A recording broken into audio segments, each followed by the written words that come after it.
నేను బాలకృష్ణ గారి బిల్డింగ్ నుంచి ఆ ఐపీ అడ్రస్ నుంచి నా మీద తప్పుడు ప్రచారం జరిగింది అని కేసు పెట్టాను, కావాలంటే నా మాటల్లోనే వినండి అని జగన్మోహన్ రెడ్డి గారు చాలా ఎంటర్టైనింగ్గా ఒక వీడియో క్లిప్ని కూడా అందరికీ చూపించడం జరిగింది. చాలా సంతోషం. కానీ జగన్మోహన్ రెడ్డి గారు, మీకు నిజంగానే చెల్లెల మీద ప్రేమ ఉండుంటే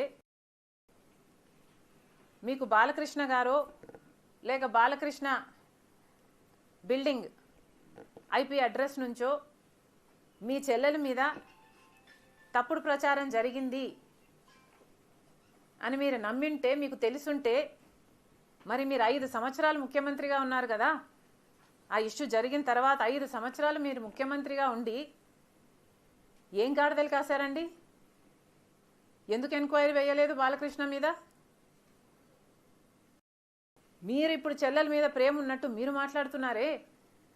మీకు నిజంగానే చెల్లెల మీద ప్రేమ ఉంటే, ఏ ఇష్యూ అయితే బాలకృష్ణ బిల్డింగ్ నుంచి అప్పుడు జరిగిందో ప్రభాస్కు నాకు సంబంధం ఉంది అని, అదే ఇష్యూని గత 5 సంవత్సరాలలో మీ సైతాన్ సైన్యం మీ సోషల్ మీడియాలో మీరు వాడుకోలేదా?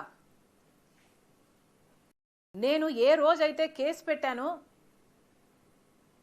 ఇలా జరిగింది, నా మీద తప్పుడు ప్రచారం జరుగుతుంది అని ఏ రోజైతే కేసు పెట్టానో, ఆ రోజే నేను ప్రభాస్ అన్న వ్యక్తిని ఇంతవరకు చూడలేదు అని చెప్పాను.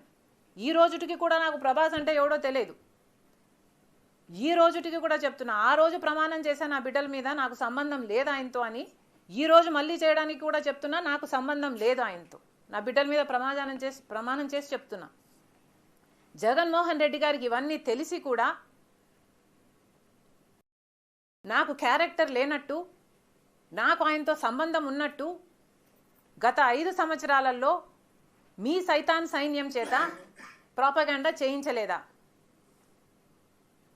మీకా చెల్లెల మీద ప్రేమ ఉన్నది, సిగ్గుండాలి కదా.